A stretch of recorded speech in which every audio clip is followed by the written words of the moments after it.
Bam, we're live. Oh, but my audio's messed up. What's up, Brian? Good morning. Coming in a little hot this morning. You are? Maybe yeah. Oh my gosh, what a change. Yeah, you can see my eyes. You're passionate about something this week? This morning. Oh. Will, good morning. Hi. Good morning. Oh, what's up, Will? No Nike. What's up, Brian? Please. Too much. It's a nice hat. That's a nice hat. Too much fraternizing between the staff. What's up, Anthony? Hey, what's up? Good morning. Good morning. Anthony, good to see you, man. What's up, Brian? Anthony, are you in Miami? You look like you're somewhere cold. I'm in Minnesota. Ah, much better. Okay, that makes sense for the flannel. When are you guys heading down? We leave tomorrow at 8. Yeah, I'm heading out tomorrow as well.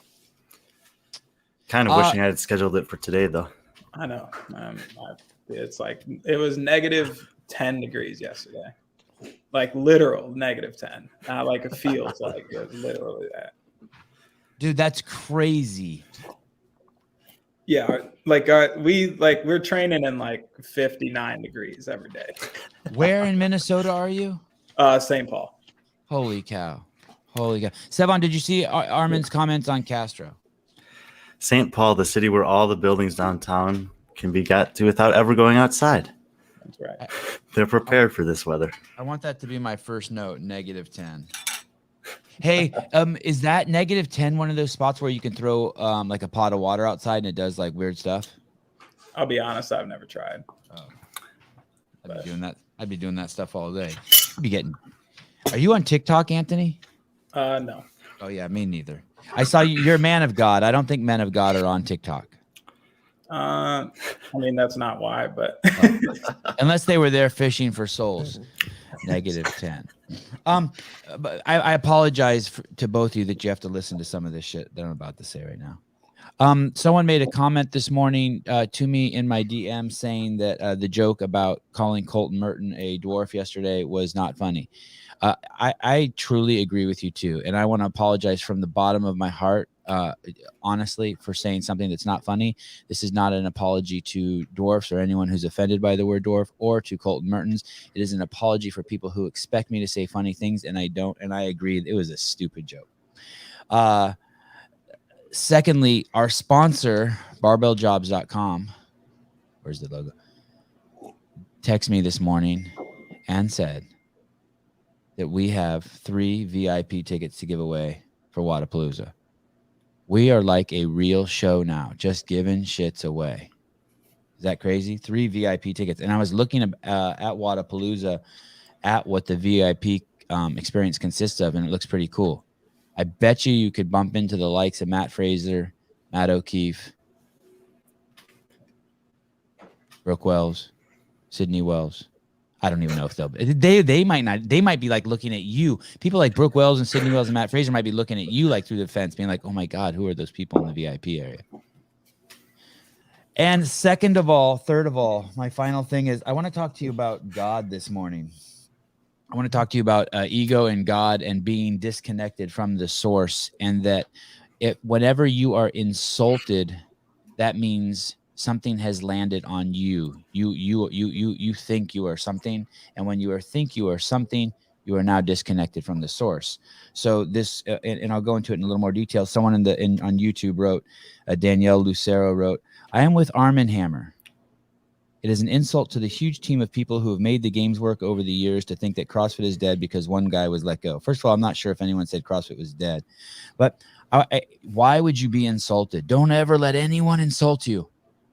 Insulting is the worst form of indulgence. Let's say I'm walking down the street and someone says, "Man, Sevon, your shoulders look nice today." And I let that hit me. That's indulging in my ego. But also if someone said, "Dang, Sevon, your penis is so big, it doesn't fit your body. You look weird." And I get insulted. That's also indulgence. That's indulgence in like pity, but it's all the same thing. You get it? It's all about me. And when it's about you, you are no longer connected to the source, God. And it's your choice to be insulted. Always your choice. I know it's hard. I get insulted every day, but I push it down and hide it. And then come back and deal with it later, reflect on it later. And why would anyone be insulted about anything we're going to say about the games? The guy who got let go is the founder and creator of the games and the only guy that's been there for the entirety of the sport. And he's been let go. It's okay. It's okay. He's a former SEAL Team 6 operator and Bud's instructor. He's the knife that makes other knives. He's the lens that made other lenses. You get that, right? There's tools that have to make tools. People loved working for him. People loved working for him. It's enormous shoes to fill. Don't be insulted if we're tripping that Dave's gone. Don't be insulted.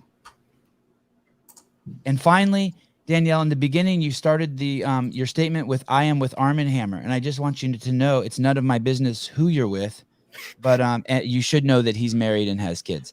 Okay, Anthony, hi. Do you ever listen to the show, Anthony? Yeah, I tune in every once in a while. So. I'm sorry. I apologize that you do that. I knew exactly what I was stepping into. So for sure.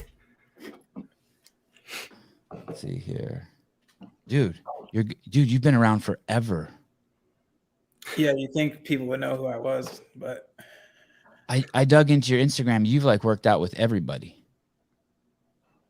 I mean, like, what do you mean? Like you were on a team with Andrea Nisler.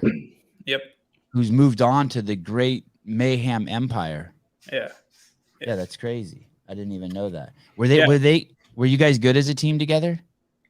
I thought we did well. Actually, a lot of the workouts, her and I were paired up together. So she's one of the best athletes I've ever been next to. So she definitely always was pushing me like super, super hard. So it's. Was their team good, Ryan? Minnesota roots. I'm from Michigan. How long have you been up in Minnesota? A year and a half again now.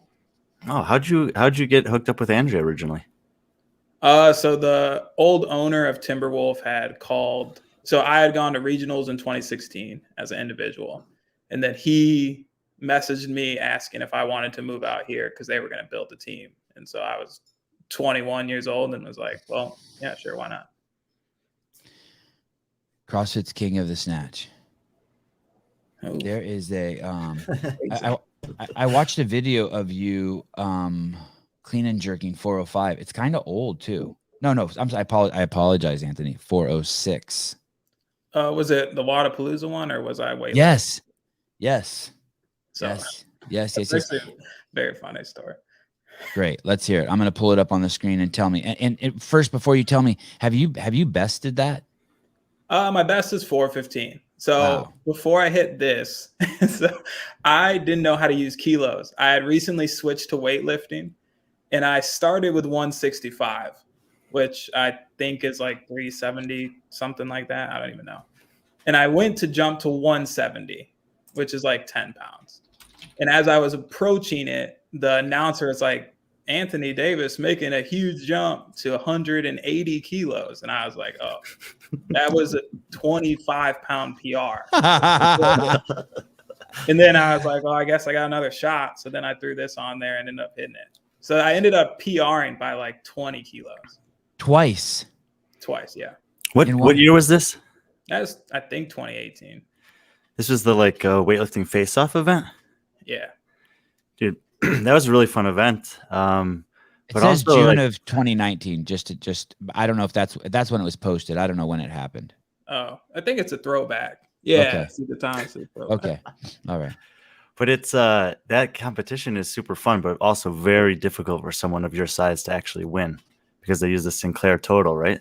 Yeah, I was going against Matt, which was very funny too, because Matt was like, "Dude, I had to hit 96%. I was not expecting to hit that at this time." You're talking about that to me, Brian. What are you talking about? You're talking about Matt Rattay, right? Yeah, Matt Rattay. So at the weightlifting face-off that year, were there 16 guys in a bracket style format? Yeah, something like that. But it wasn't the guy who lifted the most that won. The Sinclair total factors in your body weight. Right. And so there's this guy named Matt Rattay. He's some people know him as Mighty Mouse. He's also competed in CrossFit and I think in the team division a few times. And that's like just insanely strong for his size. And I mean, basically, I thought in that format was unbeatable, at least against that field. Yeah. Is that why do people break PRs at the event? I know people are always like, oh, it's because the crowd is there, you get hyped up, but I would think you would just be nervous as shit. I mean, honestly, I lift significantly better around people. I think it just takes my mind off of all of the thoughts that you're lifting, and it's more just like, oh, sweet. All these people are here to see us have a good time and throw us. They want to see heavy weights. And it's just like, even if I messed up, right? Somebody at the end of the day is going to be like, wow, that dude just cleaned 406 and he almost jerked it. That was fun. That was fun to watch. So for me, lifting wise becomes fun because I'm not even like thinking about it at the time. How tall are you? 5'10", I think. Maybe. And how much do you weigh? 223. Is that what you want to weigh? Goodness, no. We were speculating last night because I think on your games profile it says 225. I was like, I bet he's closer to 220 now.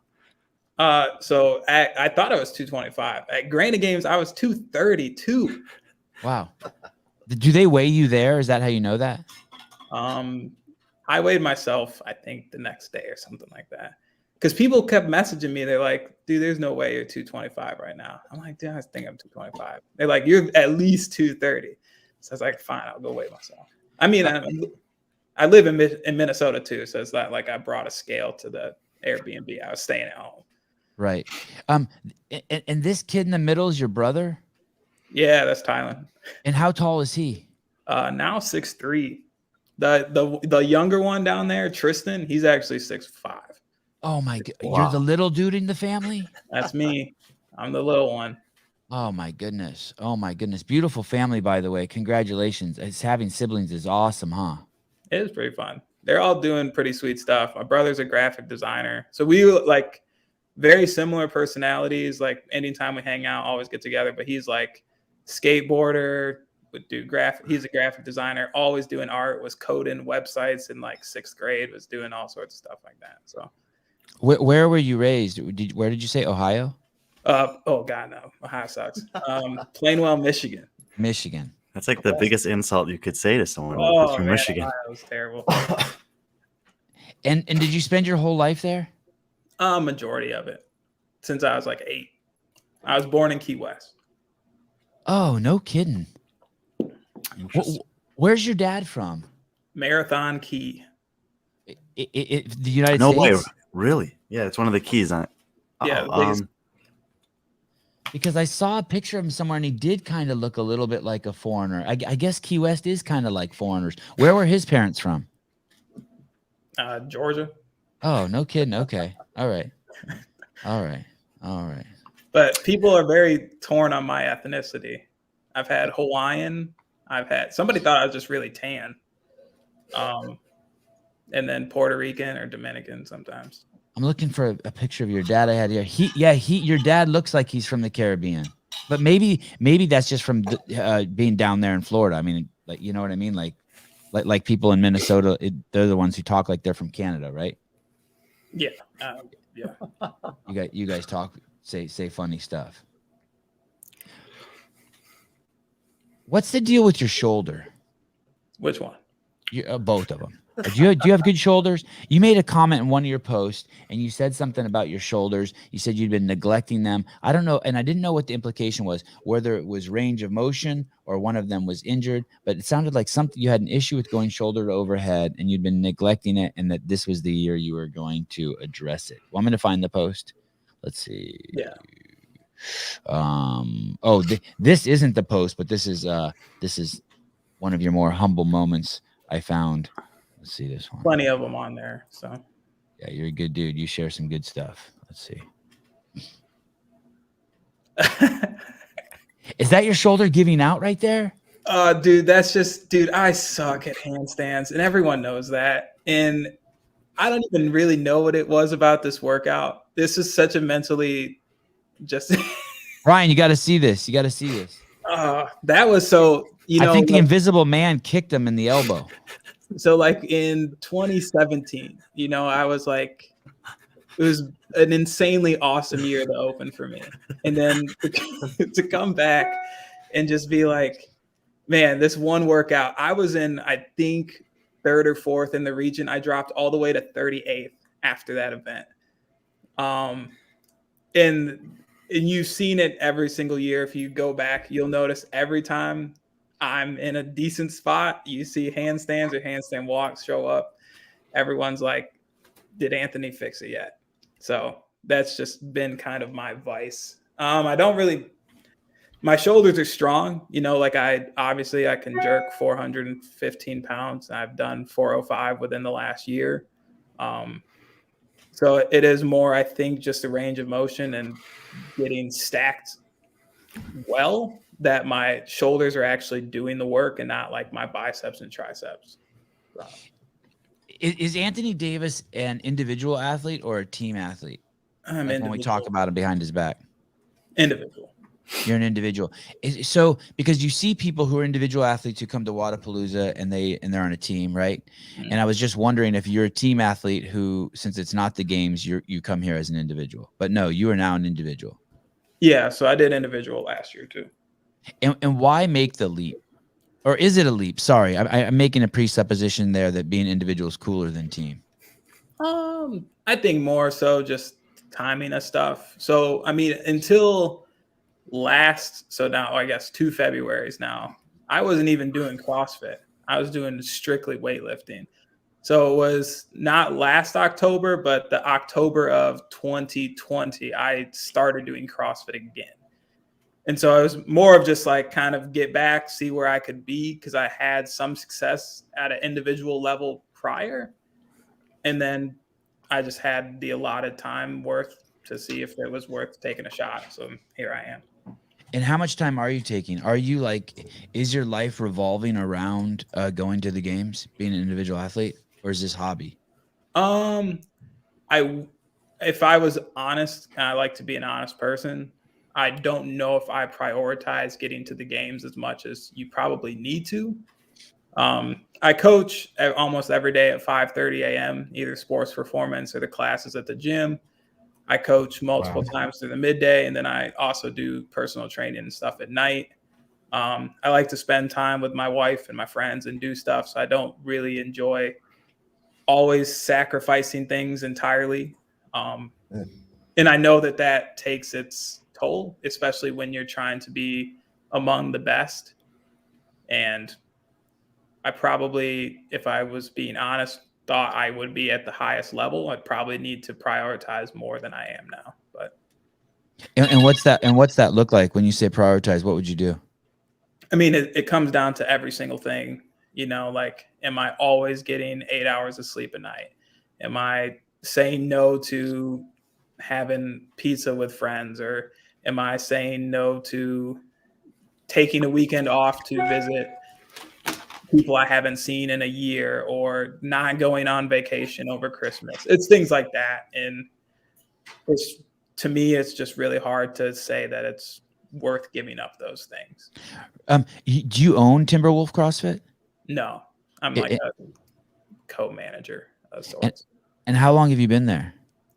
I've been back now since 2 Septembers ago, so like a year and a half. If we were on a scale, and over here was like the most dedicated possible games athlete there could be, and over here was just a dude who just really, really loves working out, are you closer to this than to this? Like, are you more? Is this just what happens to someone who like really, really enjoys moving and working out? It's kind of quite possible. I mean, it's more my personality. I don't know if I don't have that kind of edge, you know. And I think it hit me listening to like when Matt finally stepped down and was just like how in tune he was to everything, to being the best. Yeah. It's like, man, I just really love doing this, and I have the time to do it. So it's fun. Yeah. And it's worthwhile because I, for some reason, have the gifts and abilities to be able to do what I do at a high level. Yeah. But I do think I sell myself short to a degree by not having that edge. Yeah, I mean, you sound like a guy who just loves working out, and the byproduct is you can enter these competitions at the highest level, which is kind of nuts, right? Yeah. I would, yeah. I mean, I've had conversations with people in the past where it's like, sometimes I feel bad because I know, I know some people who have drilled and drilled and drilled for so hard and so long. And I mean, I took 2 years off. I don't even know if I did 10 pull-ups in 2 years. No kidding. So Yeah. like, wow. And I came back, and then my first year of going back at it, I'm at a semifinal, you know? And so it's things like that where it's just like, man, it's crazy what I am capable of. And I don't know why or what is my reason for not just like fully going all in. Yeah. But what sports did you play as a kid? I was a football player. I played basketball, golf, in high school. And then I played baseball for the longest, probably from like 2 to 16. And then I snowboarded and stuff on the side for fun and try to do kind of every sport. I like doing sports. Why golf? What do you get from golfing? So actually it was my first job. My grandpa was a pro at the course we lived on growing up. So I played golf since I was 8. And now it's been just a really fun thing to do outside of the gym. It tests you mentally. You know, I walk every time that I play, and there's always something to kind of work on. So in a way, it's kind of like CrossFit outside, but. Oh, really? Golf? Yeah. Wait to tell me that. How is it like cross? Do you do 100 burpees at every hole? I mean, more so of like you're always finding one piece to get slightly better at. And the more you play, it's kind of like CrossFit. You know what they say, like it doesn't get easier, you just get better. Yeah. The same way with golf. Like the Yeah. more you achieve skill, you're like, I'm going to try to hit this shot. I want to try to hit the ball here. I want to try to hit a fade, or I need to hit a draw. I need to all of these things. So are you good? Like, are you good at this game? I'm about, I mean, this is my first year trying and tracking. I was about a 12 handicap this year, which is kind of bogey golf, but I had a couple rounds where I was about 6 over for 18. What Will, do you know golf? What did he just say? Did he say anything? What's that mean? Can you Google? He's a 12. What are you? You're 12. You're 12 handicap. Yeah. Does that mean you're good? Is that a nice way of saying you're good? It would be like, yeah, 8 to 12 is kind of I shoot about an 80 for 18 is kind of average. I went with 1 year. I was filming with Graham Holmberg. He won the game as many. Yeah, well, you know, you've been around forever. And I went with him and his dad to play golf. And it was crazy. I mean, I had never played. It's hard. It is tough. And it can make you really mad too. Yeah. I was just completely horrible at it. They were good. Do you golf? Do you real golf? Oh yeah, you golf too, huh, Brian? Brian, he's a 12 handicap. Is that a good golfer? I respect it. You respect it? What's your what do you even know? If you even know what your handicap is, that means you're a good golfer, right? No, not necessarily. There's plenty of guys that like to play, but they're just not that good. That's all right too. All right, fine. Thanks for contributing to the conversation. What's the goal here at Wodapalooza? Like place, how I want. Yeah. To come out of there, are you like, oh, I'm just there to have fun, you know, just to see some old friends, or is it like, fuck, like I need to place higher than I've ever placed there before? Definitely it's time. Not the latter. I've never been like I need to be here to be satisfied kind of guy. I think potentially, you know, with the field now that I see the full thing coming out, I mean, a top 15 for me is pretty like there's some pretty solid dudes.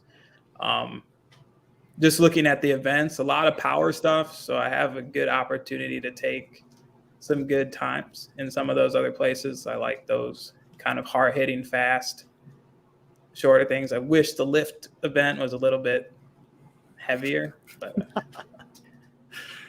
and I've actually been working with Tommy Marquez. We've been writing some articles about just the legacy of Dave Castro's programming. And one of the things we talked about with his open programming was that year in and year out, like you never knew how strength would be tested. And people like to say, oh, this is how it should be tested, and this is what's not appropriate and whatever. But the reality is that you got to be strong, and it's going to be tested in a variety of different ways. And sometimes it's a 1 rep max, and other times it's moving a moderate bar fast. And, if that was one thing I did appreciate about that man. He was really good at also challenging the people who were the best at what they did. So for me, I was always like, all right, I'm the strong athlete. But when you throw strength events that require either fast reps or less time or less attempts, that really challenges the way you attack things. And so even strategically, you have to really be in tune with what am I capable of in my strength. And I always thought he did a really good job at testing the best at their best stuff too. I like this video a lot. You do not see this a lot. As a matter of fact, I can't remember seeing any games athlete ever do this. I'm going to show it here. Maybe it's two. So you're doing the pegboard without your feet. Yeah. Old school. Is that on purpose? I mean, I guess obviously it's on purpose. Why are you training it like that? When all the other athletes train it, they climb the wall like Spider-Man. I don't know. Nick just told me to do it legless, so I did. Nick who? Nick Fowler. Nick Fowler. Oh, actually, just I was watching a video of his this morning. Hey, isn't that expensive using Nick? Now all of a sudden I have some conflicting data. Part of me is just, hey, you're just this dude who likes to work out, and you're so good that you just happen to just enter competitions for the fun of it. But when you have someone like Nick Fowler in your corner, it doesn't get more serious than that, right? Yeah, it's a big deal. So you want to win. You want to go to the games. Yeah, obviously. I mean, he's like, yeah, obviously. That's a dumb question. I mean, you don't do it I'm not doing it just for fun. I should say that. I am competitive for sure. I wouldn't spend 4 hours a day between 2 sessions if I wasn't trying to reach a goal. Okay. So it's not like one day I'm like, oh, here I'm going to do 1 hour a day, and then the next one I'm going to do 4, and the next it's a full training, and I've committed to that.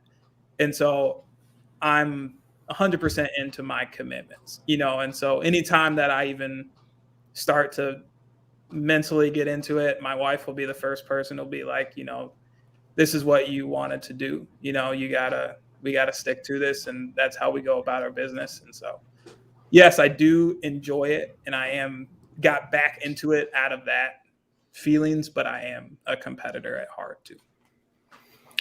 As for that, the legless pegboard, another thing that I've realized in looking back at the programming over the last 15 years of the games is a lot of times something shows up, and then 3 or 5 years down the line, sometimes even only 1 or 2 years later, a more advanced version of that thing shows up. And I'm not saying legless pegboards will ever necessarily show up in programming, but you never know. A couple of years ago, there was a sanctional event that had a double rope climb, legless, where you had to go up, back down, and back up without using your legs, without resetting on the ground. So it doesn't hurt to try some new stuff in the gym if you have the baseline fitness and strength to do it. How are we go ahead. Sorry. No, I was gonna say, yeah. I don't. Sometimes I'm quite shocked. Like Nick will have me doing all sorts of stuff. I'm like, dude, I've never even seen that. I was doing last year so many wall walks, and I was like, dude, in my head, I'm like, how many wall walks are they gonna do in the open? And then open the gates, there's 55 of them. No kidding. Wow. So Nick was on that. Yeah. So I was like, wow, that's awesome. Hey, and when that happens, are you like, man, I'm getting my money's worth? This dude knew, just this piece alone is worth it. Oh yeah, for sure. I think he's probably one of the brightest people when it comes to programming stuff. He's just a very intellectual type dude. So he's always scheming and looking at different ways to attack stuff. He's really good also at not over programming, not leaving you feeling super destroyed all the time. But then even when you come to test strength, you're almost surprised because you're like, man, I don't feel like I am doing super heavy all of the time. And then I'm still capable at my higher stuff. And so when you have a coach like that, do you can anyone sign up for Nick Fowler, or when you go to sign up for him, it's like, hey, you have to explain to him that you're super committed?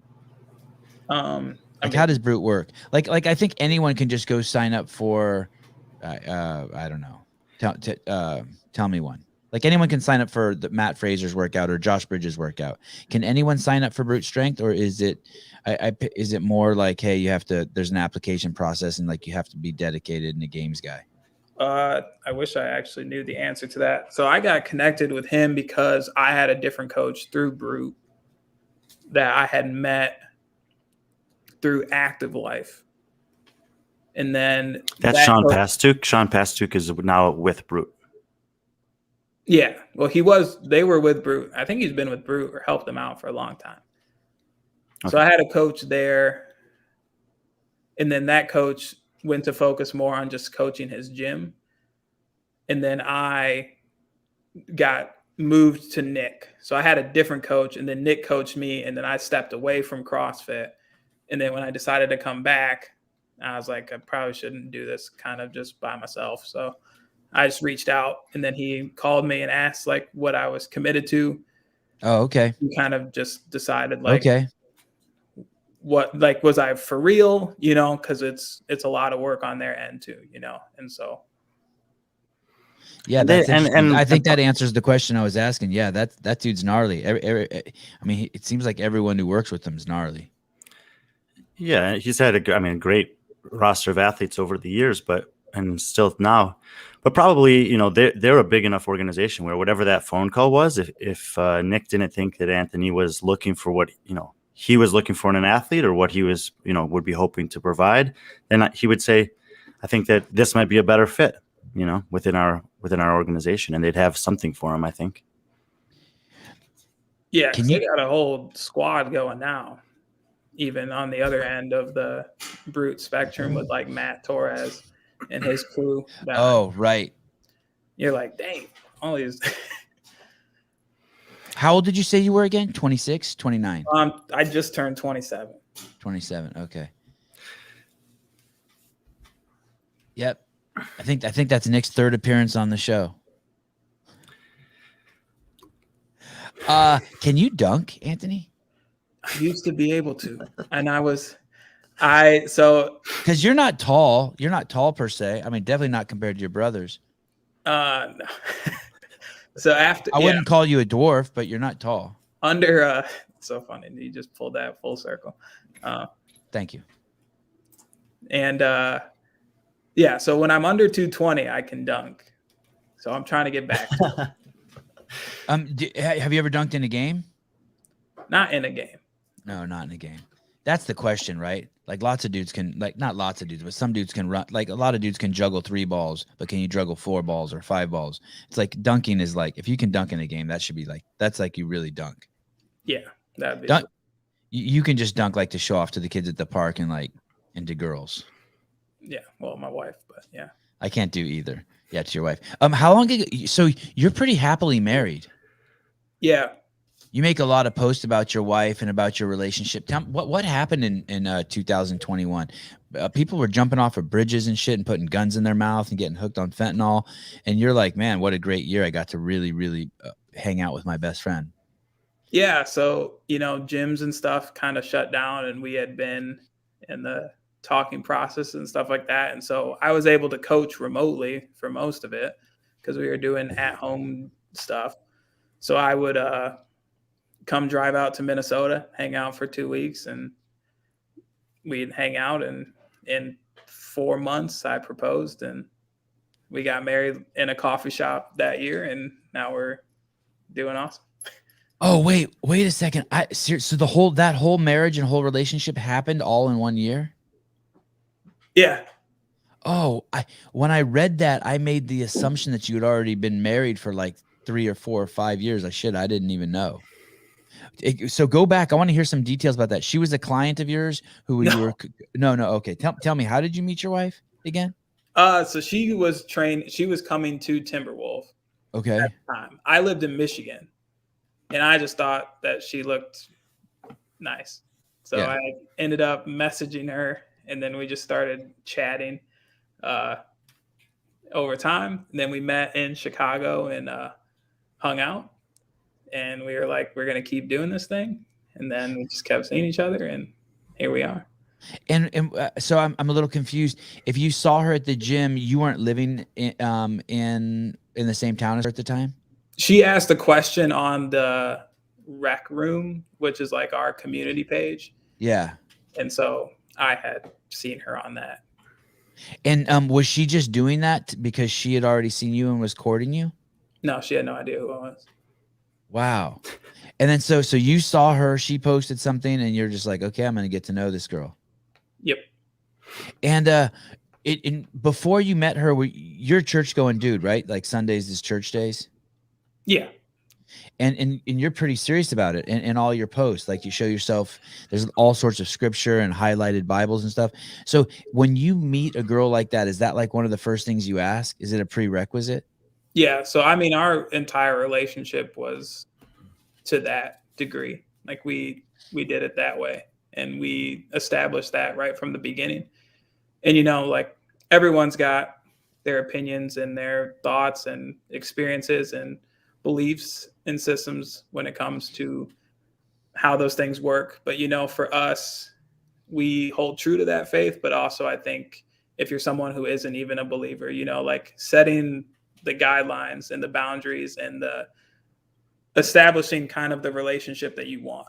We did that right from the beginning and made it very open that, like, if this wasn't the direction we wanted to choose, we didn't have to.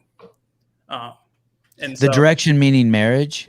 Yeah, like we were like, our goal for this is to be married. Like we're at this time in our over whatever relationships we had in the past, you know, we want to move in a direction that's like, all right, the people we want to be dating are the people we want to hopefully see for the rest of our lives. And if we're not going to be committed to that, or if something changes and you don't feel that way moving forward, then you're free and okay to say that this isn't moving in that direction.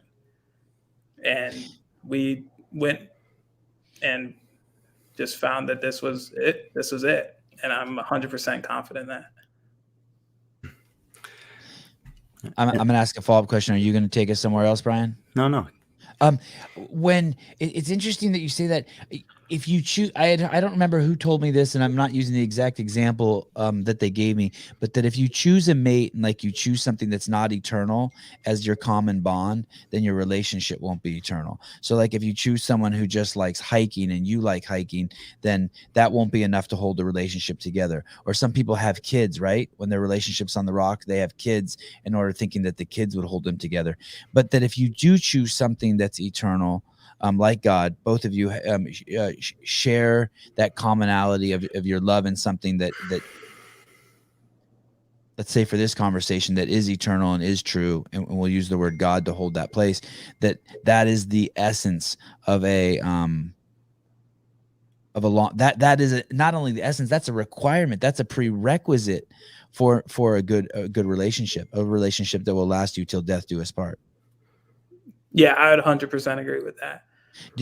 Have you heard that before? Can you articulate what I said better than I did? Had you heard that? Is that why you think that? Or did you just think you wanted a girl who believed in God like you did, centralized God as a central figure in your life because you knew that would be the only way? Or what if she wouldn't have been into God? What if like she hadn't found God yet? You know, would you have like been like, oh, come under my wing?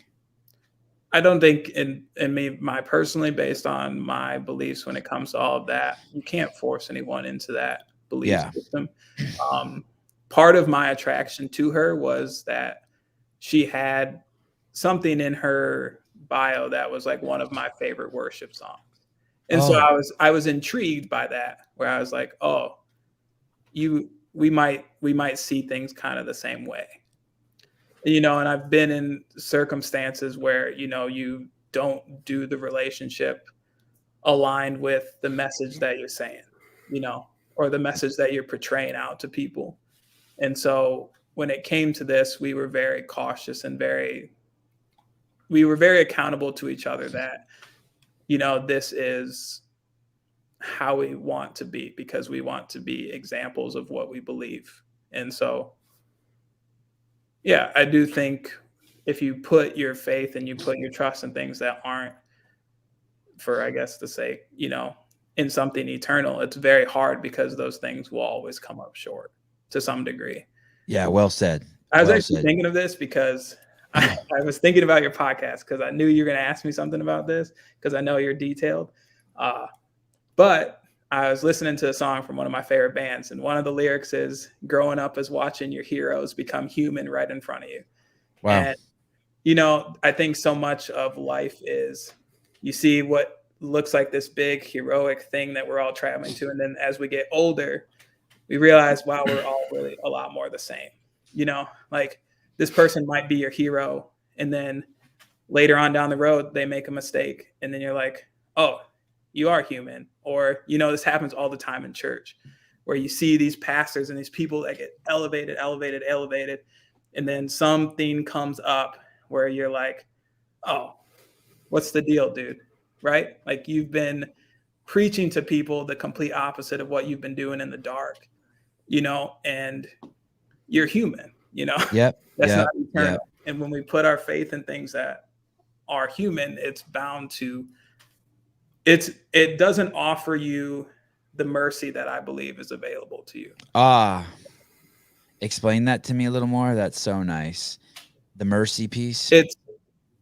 When we put our faith in things that aren't eternal, it doesn't allow for the space for the mercy of the fact that we're all humans. Like we are humans, we aren't perfect. We can't expect people to be perfect. And we have to expect that people are going to fail at certain points. And even when you agree or you disagree or whatnot, like there still has to be space for mercy because you don't know how that person came to that thought process or how they got through this experience because you don't know what. And that's the stuff that drives me the most nuts is when we miss that piece, and even like everything that's going on like right now, it's just crazy to think how so fast everyone is to snap. And it's like, yeah, people just messed up, and it's so easy when someone messes up to forget everything that those people have also done, and if you don't offer them that mercy or that ability to come back and reconcile themselves for maybe a poor decision, like maybe it wasn't good, but at least give them the space to be like, maybe I should look at this a different way because I just never even clicked. Sometimes it doesn't even click. And I've had that conversation with people because like, I used to work with kids that like I did a work program that was with kids from like the JDCs and, juvenile delinquent centers. Yeah. Things like that. You ever been in one of those? My dad used to work for one. But I mean, have you ever been like stole a candy bar and had to go? No. Oh, okay. Okay. My dad used to be an officer in one of those. Okay. Sorry to interrupt your story. What were you going to say about them? You're fine. But again, it's like I used to tell those kids all the time. It's like, look, I know some of your story, and some people know your story and they hold that against you. But like right now you're working for me and we're at a local park, and it's like, look, to me, you've done nothing wrong to me yet. You haven't caused me any harm. You haven't caused me any problems. You haven't caused any trouble, regardless of what brought you to this circumstance, but now moving forward, how you treat me, how you show up to work, how you do this is everything that allows me to see the type of person that you want to be. Like I want to be rooting for you and I want to help you and come alongside you. And, I think sometimes people hear those stories or they have this connotation about someone because they see the way that they post or they see the things that they say or they see the things that they do, but they make that assumption about them before they ever have a conversation. Before they ever offer their like, I don't know, that transparency aspect of like where you come from, who this person is and stuff like that. And then when you don't do that, you create these thoughts about somebody and then you make a judgment and you act on it. My sister uses this term. softened heart. Like she'll be like, oh, that person needs to soften their heart, or yeah, that softened my heart. And like, I don't even know what that fucking word heart means. And I just like, every time someone uses it, I'm like, it's nonsense. But whatever you just said, I think you just softened my heart.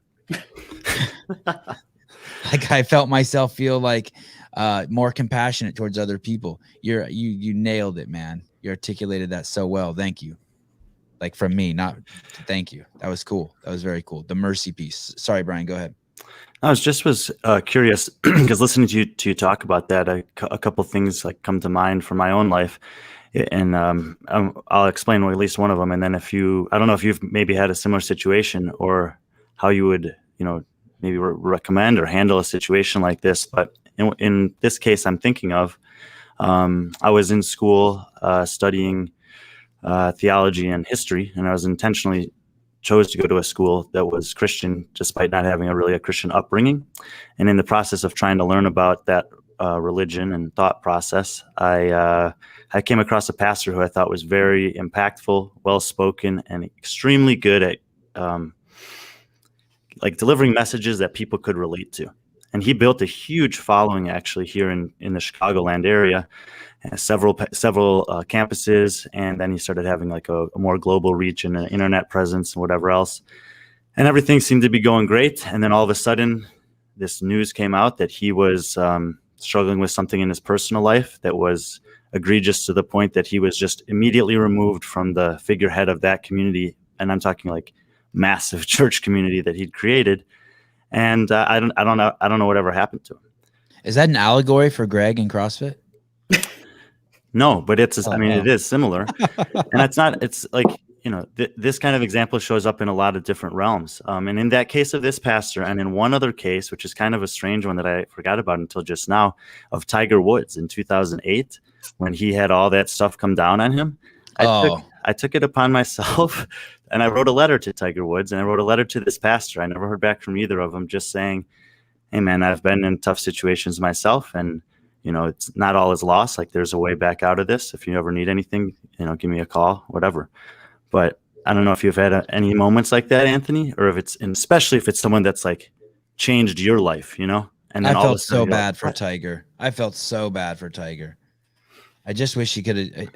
Yeah, I felt but before you answer, I just want to throw this one thing out there. There's this saying that as a student, your most important task is to never let the master know he's your master. And what I take away from that is if you're going to be a good student, don't elevate your master. They're going to fall. If you elevate them, they're going to fall. Be a student and don't let them know you're your master. They're going to fall. Don't set them up for failure. Sorry, go ahead, Anthony. Yeah, I mean, I've seen that story kind of play itself out, and in my own life, I can be completely honest. Like, there's a verse that says everything that is hidden in the darkness will come to light at some point, and I think a lot of times we know we are not doing the things we should be doing, or we're hiding something that we know might hurt someone else.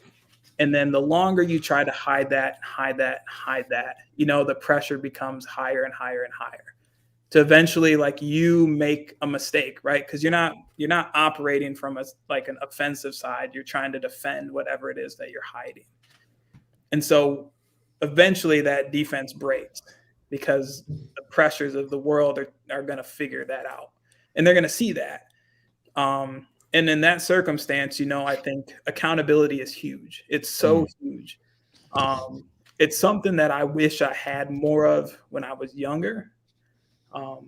Just because there's a lot of things you can learn from accountability. Is that one, you're free to make a mistake, but you're also free to move forward from it.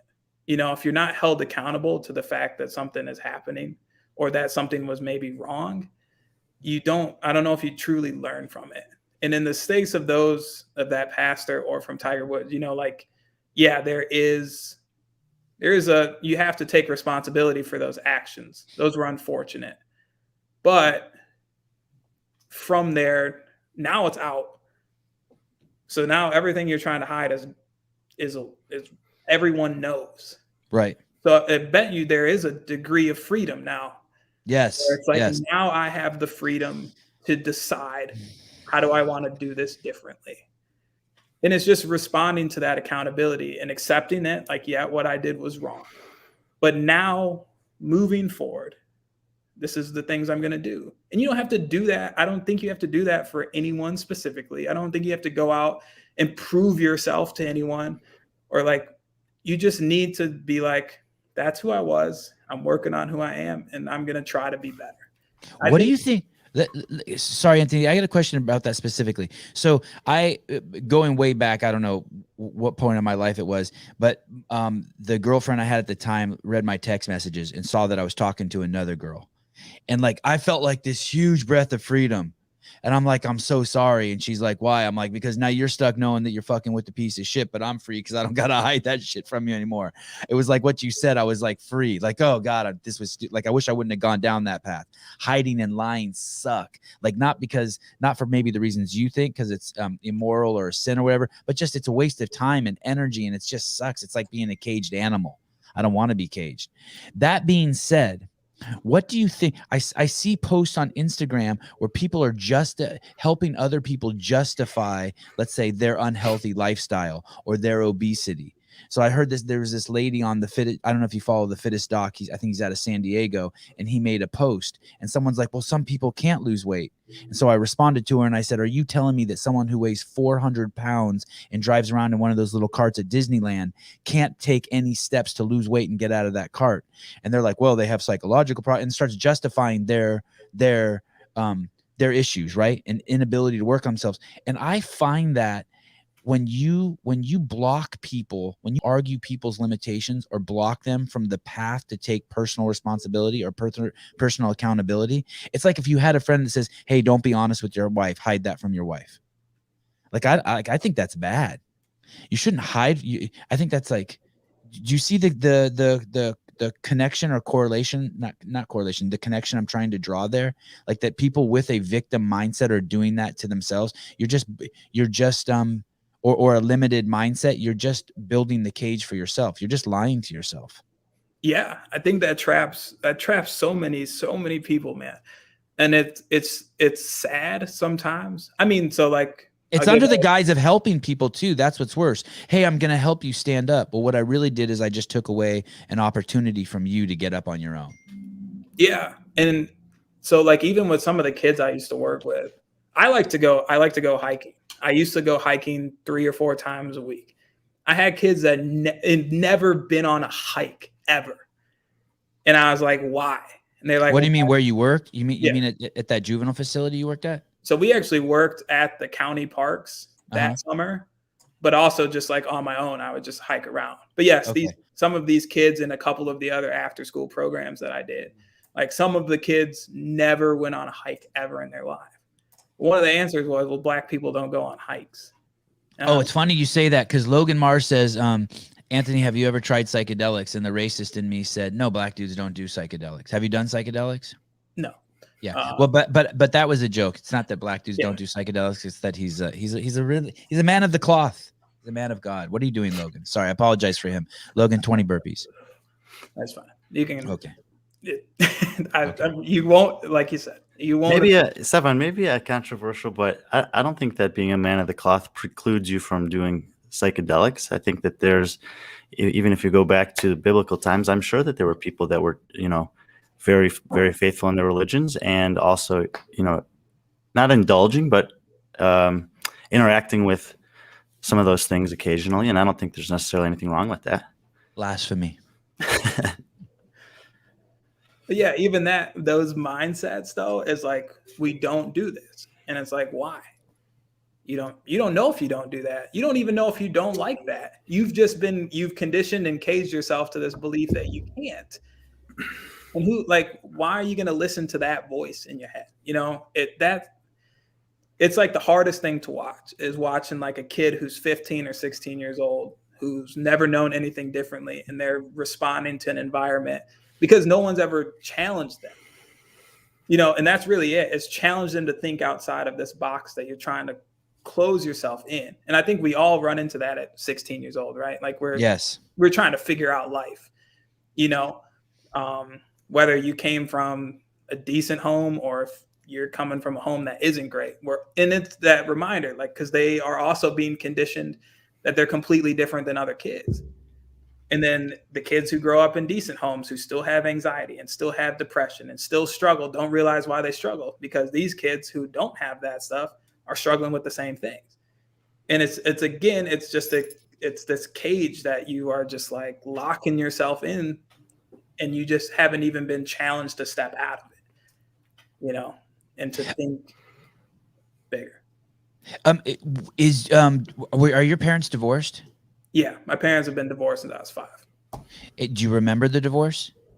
I remember it happening. I remember weird stuff I remember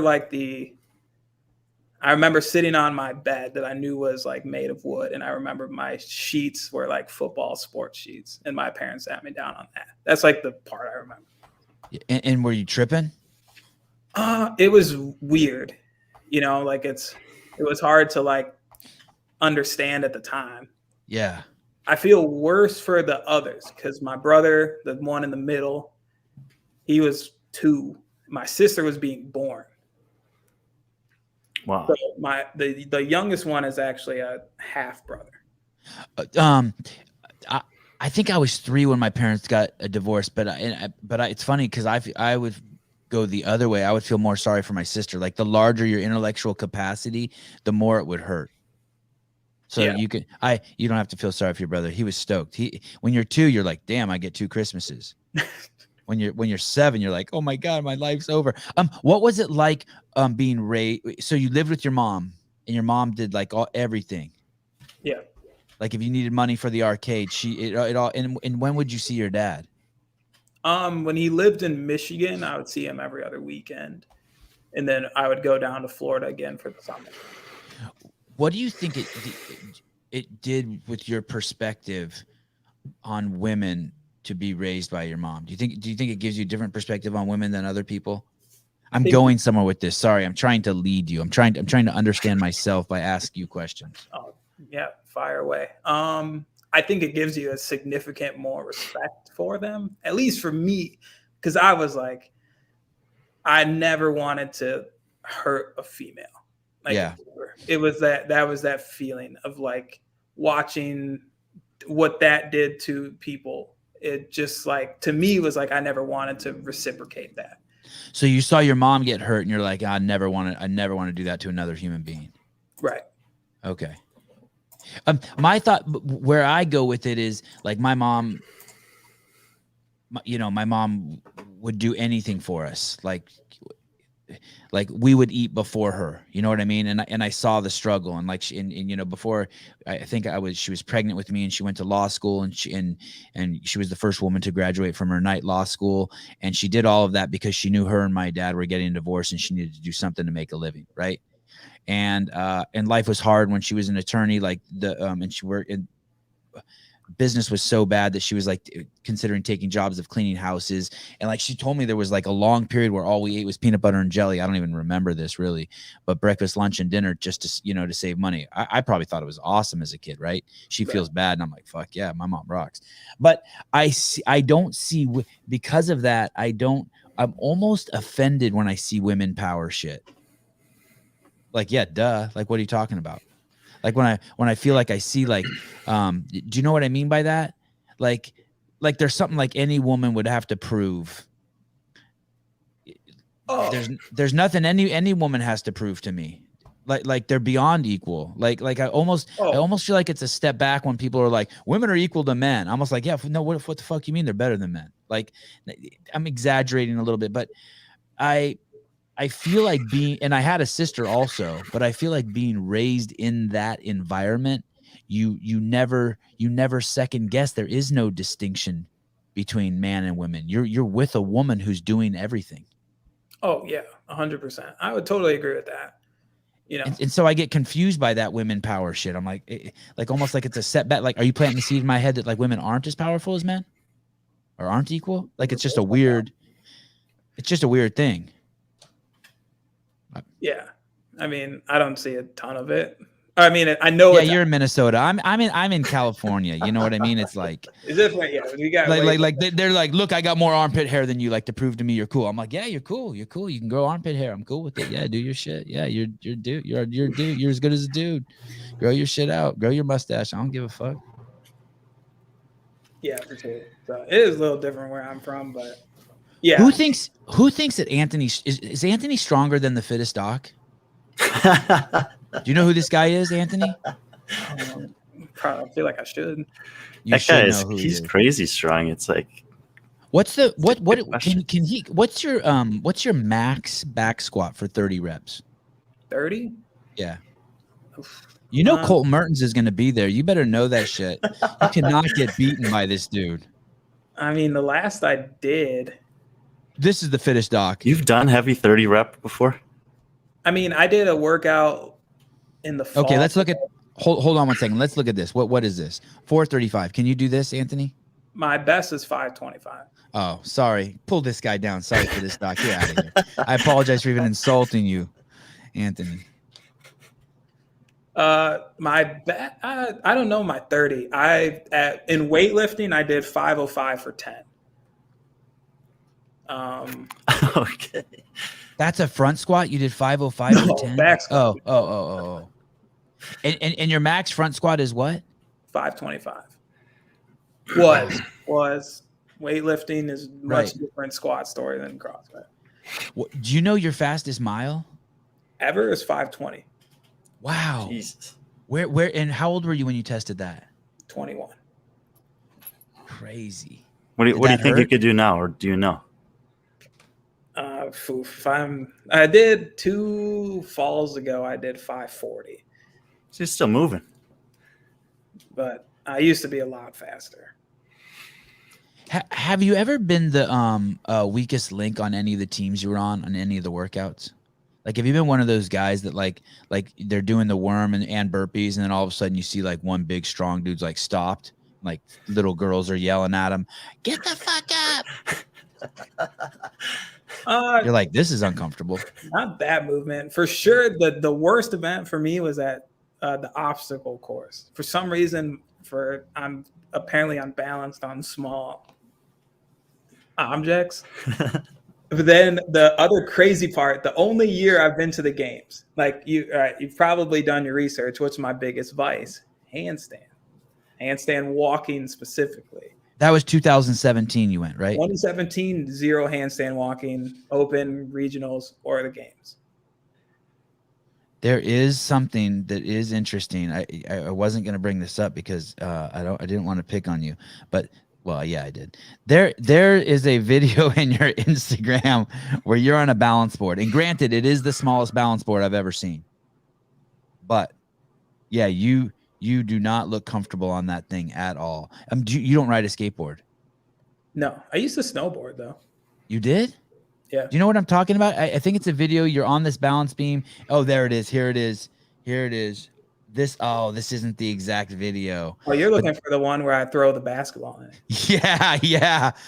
That looked like you needed to, before you got on that thing, you needed to double down on your health insurance. You needed to like make sure that you were up to date on your premiums. Yeah. That's funny. Yeah. I mean, I will say some of it is, so I actually have 4 screws and a plate in my left big toe. So I have no flexion of my left big toe, only extension. Wow. So like I don't have entirely on the left foot, the balance can get off at times. How did that happen? I fell off doing a bar muscle up. Really? Oh. So I landed on Yes. Show them, get on this thing. This is not, kids do not try this at home. Watch him get on this thing. I didn't even follow. I didn't see you do that. Wow. The shot at the end makes it so much more legit. Yeah. Look at this. Look at this. Like he's going to try an ollie or something. I didn't even know I messed up that first part. Should have edited that out. This is impressive. The fact he's wearing a mask is impressive. Hole. Yeah. I like the hat, actually. I actually did that just to be somewhat controversial because it was just I sometimes like to walk on the edges a little bit. Like obviously I don't play or ploy any political stuff, but with everyone was going uproars, I just threw the hat thing on because people were making fun of that dude at the White House. Oh, that's right. That's right. I'm insulted. Okay. So tell me about do you have to pee? Ever? Not on air. Like right now? Oh, no. Okay, I'm not okay. So tell me about the bar because he started rocking a little bit. I'm sensitive to that pee and shit. He did one of these. I thought he was doing maybe a pee dance. I misread Anthony. So tell me about your toe. How did you hurt your toe doing a bar muscle up? So I was swinging, so like normal kips. I'm trying to do this right. So if I'm through, on the way up, slipped. As I slipped off, I landed on my head and neck, and I lawn chaired. And my foot actually went so like straight in that this bone went back. This bone went back through, and it split up that way. Did you make some crazy sound? Honestly, I think I went through some nerval shock at first because I couldn't feel my arms and legs. And then they came back to me, and then I stood up and I tried to take a step on my foot and I couldn't. And then I was like, I think my foot's broken or something's broken. The worst part was the ribs, though. I think I probably cracked a few ribs or something. My chest hurt so bad just from that impact there. But what year was that? 2014. I was like the first summer I did CrossFit, of course. But do you ever have any like PTSD from that moment, or have you changed the way that you first thing I could do when I was allowed to be back was do a bar muscle up.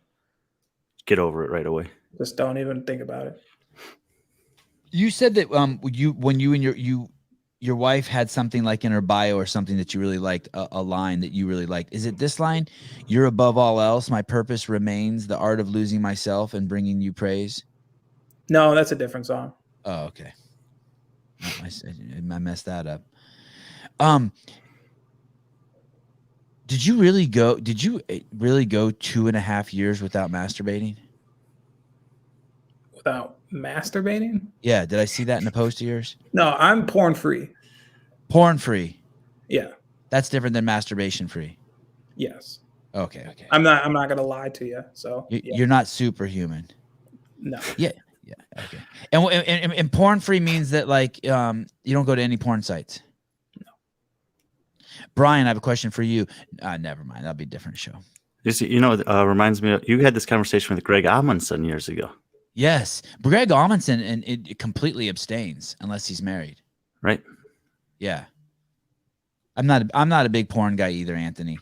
So I mean, when I used to go to hotels, I was more of a porn guy, like away from home.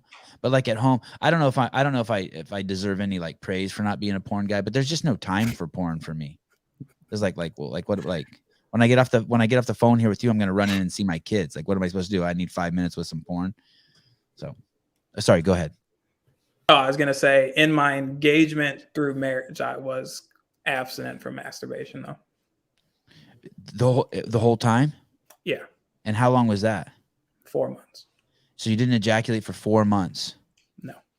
Isn't that a great experiment? If you're a dude and you haven't experienced that, you should just at least try that. It is one of the most, I mean, at least for me, it was one of the most mentally brutal things I've ever done. Like, there are just times where you are like, almost like you would think someone should, like you're a cokehead and someone shook you up. It's like almost like a primal like anger where you're just like to hold that in and to maintain that control. It's a crude example, but I actually equate it to growing a beard. There's a period of time. There's a period of time where it's a kind of a pain. It's itching. It's bothering you. It's getting in your mouth. You're adjusting to it, and going a long period of time without ejaculating is similar. Like, there's a period of time where it sucks and it's like, frustrating, painful, whatever. But there's like, for me, at least in the experiences I've had with both, there's like light at the end of the tunnel. Eventually the beard just feels natural. And eventually I got past that during the times that I've had long periods of no ejaculation, and it was okay. But there was a 1 to 2 week period that was very, very miserable. Yeah, it's hard. But again, like you said, at the end, the light at the end of the tunnel is like that feeling of self-control. And that's a really powerful, powerful feeling. Did you have a go-to? Like, did you have like some weights by the side of your bed, like 2 20-pound dumbbells or something? And like, if you woke up in the middle of the night, you just like do like a set of 50 and then go back to sleep? Or like, did you have some sort of like a fire, something like, or like an ice pack? Like, an outlet. Yeah, an outlet. Outlet. What was, you didn't have a plan? But sometimes I abstained for a while and I had a plan. Like I had a protocol. You know, another Like good if you example, have a hard on, Sevan? you better do this. What? Another good example, and it's maybe in a shorter time frame, is fasting. Like if you want to fast for 48 hours, like you could do it, but there's going to be periods of time within there that are going to be difficult. And so what's the outlet? For me, the outlet is just drinking water. You know, if I'm like really feeling hungry, I can say like, no, you need to drink a big glass of water, maybe put a shake of salt in there, and then that hunger will subside. Right. Yeah, I did one for 72 hours, and it was that. Yeah, when you enter the third day, once you wake up going into the third day, it was pretty just like, oh man, this is. Why'd you do it? Religious reason. Really? Is there something in the Bible about that too? A 3-day fast? No, I do it mostly out of. So there are examples of fasting, but if you read Isaiah, the true fasting is doing good to humans. Like, don't subside from doing servanthood towards those. So when you fast to look like you're special, that's actually hypocrisy biblically. Fasting should be a personal choice to lower yourself, to allow for the greater power to enlighten you, but it shouldn't take away from your ability to serve those who you are working with or around. So, Gandhi said something like that too. When you're fasting, there's 2 things. You don't tell anyone that you're fasting, and 2, you don't stop eating. You realize you're not hungry, like that. And I'd always heard that, but I never heard it explained the way you explained it, which is more poignant, I think, even. Anthony Davis, more poignant than Gandhi, all on the Sevan podcast. Everyone. Are you going to win any of these? Is there a chance you could win an event? I think there's always a chance, you know. Is there one you see that you're like, okay, this one I'm gonna, the wheels are coming off the bus. This one I'm going to risk harm and injury to everyone. This is going to be the one. Like the good ones, obviously the Miami complex is up there for me. It's actually supposed to be called the MIA complex. I clarified this with the competition team. Oh, okay. Very confusing otherwise, though. I made the same mistake. Yeah. Like missing in action? I don't know. It's just the MIA complex. Okay, all right. So the MIA, that one looks fun. I do it. You know what's super weird? I hate hang cleans. I don't know why. That is weird, right? That is but weird. John was that's talking weird about because this you're the the other big day, strong guy and you're supposed to love him, right? At one point, like my hang power clean max was 335. And at one point I could hang power clean max 335. I could squat clean 425 if I just get to go from the floor. And my power clean was 385. But isn't that supposed to be like that? From the floor should be more than your hang? You know what? It's actually kind of strange. I don't know what those strength numbers, but I know some people that are almost as good or, even just as good from the hang as they are from the ground. So that wasn't stupid what I said. I'm glad. Sometimes I say shit like that and Brian starts laughing at me. Usually, I mean, ideally, you would want it to be probably somewhere near 80-ish% of whatever you're doing from the floor. But even my hang squat was 70 pounds less than my normal squat. Clean. How are there so many Christian CrossFitters? Capital F, please. Do you think that is accountability and personal responsibility that's sort of built into the religious mindset? You think there's like, or is that not even true? I mean, we're making the assumption that is true. What are you talking about? There's not. Like, we could just respond like that too. how are there so many? It does seem like there's a lot. Like every time I go, it seems like man, this pains me to say this because I'm not a Christian, but every great person I'm interviewing, I go to their Instagram account and it's like Corinthians 32:75, Philippians 18:22. I mean, you even have, the Bible's everywhere on great people's pages. Yeah. So, even preparing for this, I thought about this a little bit. I was like, I hope that, right, like if my personal choice to be a Christian is like, and that's how I live my life. That's how I want to be. I know that you're detailed enough that you're going to bring that up. So I'm like, does my life reflect that I'm an actual Christian? I make it seem that way. So the fact that this is two different things, though, are two different things. Does it seem that way? Or what's the first thing you said? Are you right? There's a lot of does it seem that way out there? A lot of it. Yeah. And so like even and I'm not hating. Sometimes you got to fake it till you make it. I'm not hating. It's okay.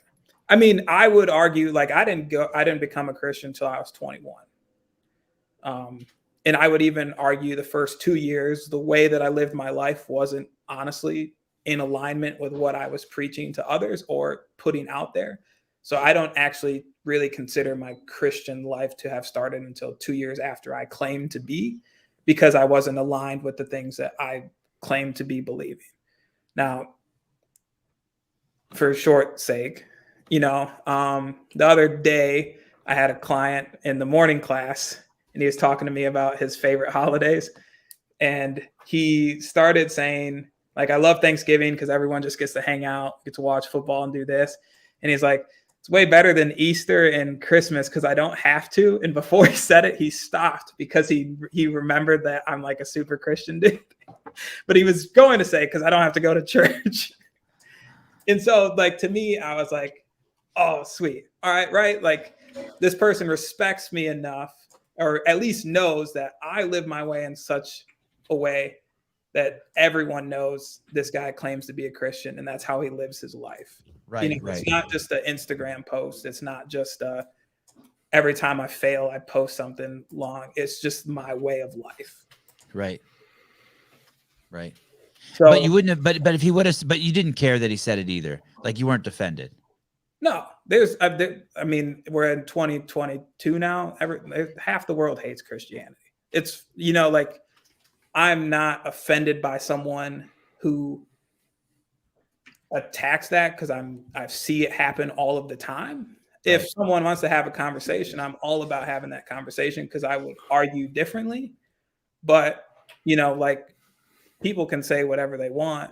And you can come at me as hard as you want. Like, it's not going to change the way I do. Like, I believe this is how I do. This is who I am. This is who I believe I am. And it's how I want to live my life. And if my community and the people that I'm around would say the same about me, then I feel like, all right, this is going well. We had a You sound like Denzel a little bit. Has anyone ever told you that? No, that's the greatest compliment. That's one of the best compliments I ever got. Yeah, he's Denzel. A good dude. All right. Go on. Yeah, but even like we had a change of leadership at our gym and some people stepped away, and we have people from all sorts of backgrounds. I've coached people who are Muslims. I've coached people from the LGBTQ plus community. Doesn't matter. Like, my role in the CrossFit gym is I'm a coach. And I serve people and I serve my community.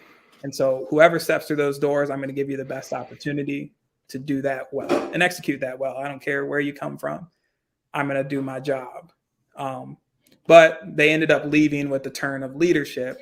But even in a post afterwards, they said, thank you for all that you've done since coming back. And they even said, like, someone from the LGBTQ plus said that I was a good Christian, and so it's comments like that where, like, and I look at the big picture of what it is that I'm trying to, and who I'm trying to be, is like, am I living a life of humility and servanthood towards the people that I have been placed around?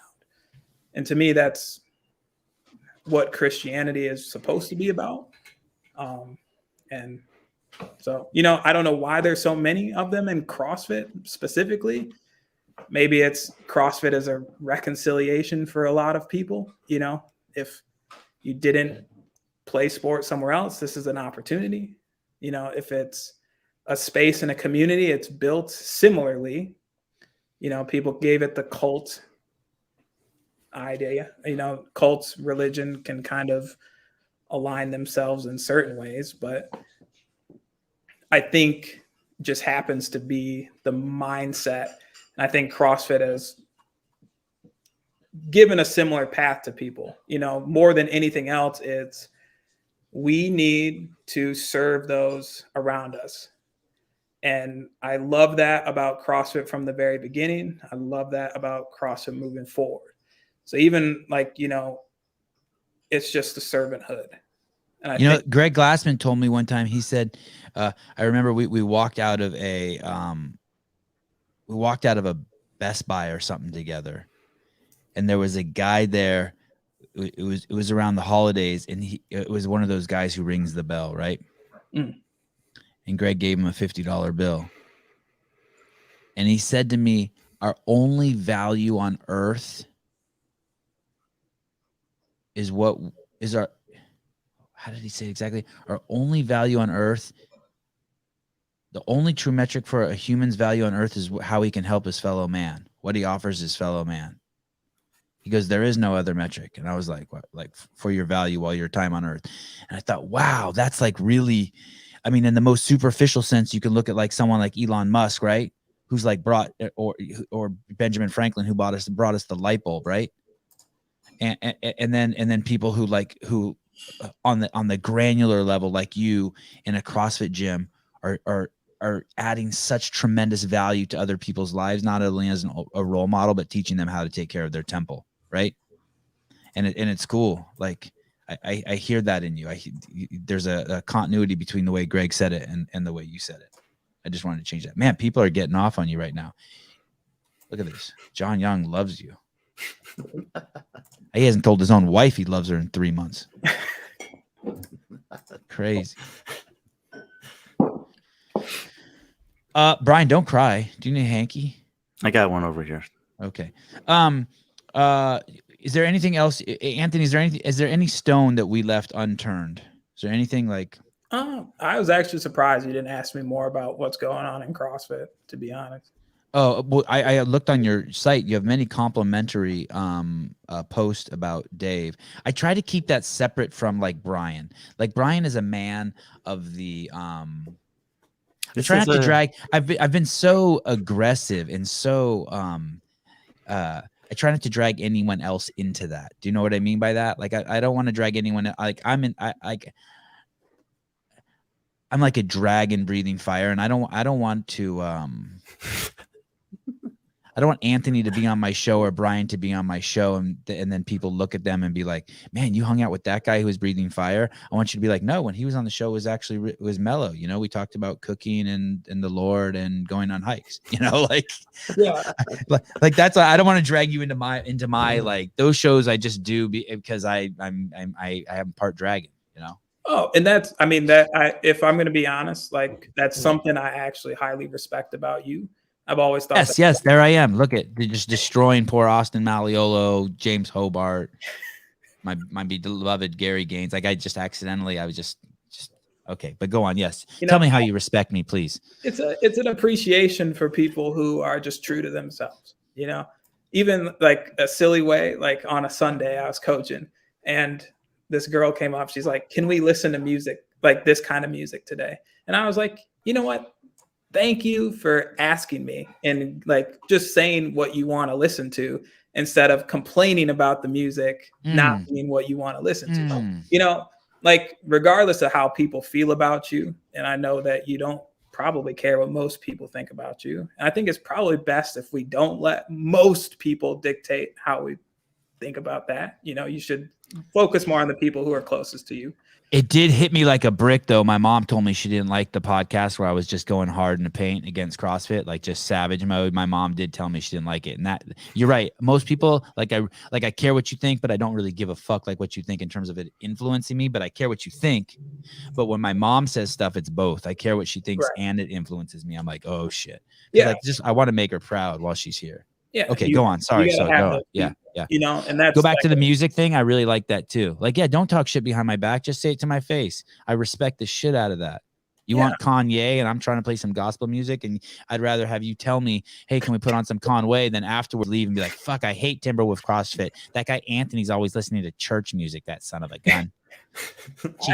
Cheese and rice. The funny thing is, I listen to like the pop punk, like screamo music most of the time, not in class because the people can't handle it. But yeah, people are very shocked when they listen to my music taste. But it's the same way too, because I like program for the gym. So like, if you have an issue with programming, tell me what's up. You know, don't go telling other people you don't like this, or you think this is crazy, or this is too much, because I'm working 4 hours a weekend putting this together, setting you guys up for what I think is best for you. Just tell me so I know I can set you up for what's best. I'll take your thoughts, obviously, and put them into a role. I'm not just going to switch up everything I'm doing to please you because I have 150 people to think about. But it's like those kind of things drive me nuts. And I think when it comes to what happened with Dave, right? Like, we're all like, why? You know, and his comments were like, I haven't talked to the dude in 3 months. Where it's like, dude, all right, Rosa, whatever choice you want to make moving forward, we would all respect that choice a lot more if you were like, had a conversation with Dave, like, this is the direction we want to go. Do you see yourself fitting that vision? All right. Because Dave, you're the face, you know, you are what we have come to know when it comes to the CrossFit Open, the CrossFit, the semis, regionals, and the CrossFit Games. And we, as a niche sport, right? CrossFit, no offense, is relatively not that huge. So I don't usually like to make this gesture on my show. I usually like to do one of these, but you're right. Right. CrossFit is relatively, we're not. I mean, outside of the 200,000 people that do, or 400,000 people that do the Open, I mean, I get 50% of my gym doesn't care about the Open. You know, like the CrossFit Games, I don't care about the Open. They support me, but they're not like, they don't know everyone's name. They don't follow it. And so for us, the community of people, to just upend someone we've all come to know for the last 15 years with no explanation. Who's been amazing at his job. And also, don't start trying to lie about him. Now you got me started. I was in a meeting yesterday. CrossFit had an all hands on deck meeting where Eric Rosa spoke to the entire group. And one of the things he says is he's reading from a script, first of all, which is just nuts. That he's reading to a script to all his employees. He shut off the ability for anyone to comment. You had to ask questions ahead of time so that he could script out the answers. And the entire staff is there. And when you work for CrossFit Inc. and you're an OG, you know that everything has to be measurable and repeatable. And it's about fucking metrics. Like, Greg brainwashed us all to be mini scientists. And when they say stuff like, oh, the CrossFit hasn't grown since 2015. Listen, man. Don't lie to us. We see that the Open had its largest year in 2018 with 417,000 participants. We all know why CrossFit took a shit in 2019, because Greg brought on that CEO and they fucked up the whole Open, with having 2 Opens and then letting in people from every single country and not making it fair for everyone, being more interested in like bringing in different countries and all that shit. Like, we know what happened. We were there. We witnessed the whole derailing. Don't tell us don't tell the staff. I know you weren't there, Anthony. But Rosa was telling the entire, because you don't work for CrossFit like me, you're not the CEO like me, and he tells the entire staff in the meeting that CrossFit hasn't grown since 2015, or that the affiliates or something has, like, quiet. Don't lie to us. We're not dumb.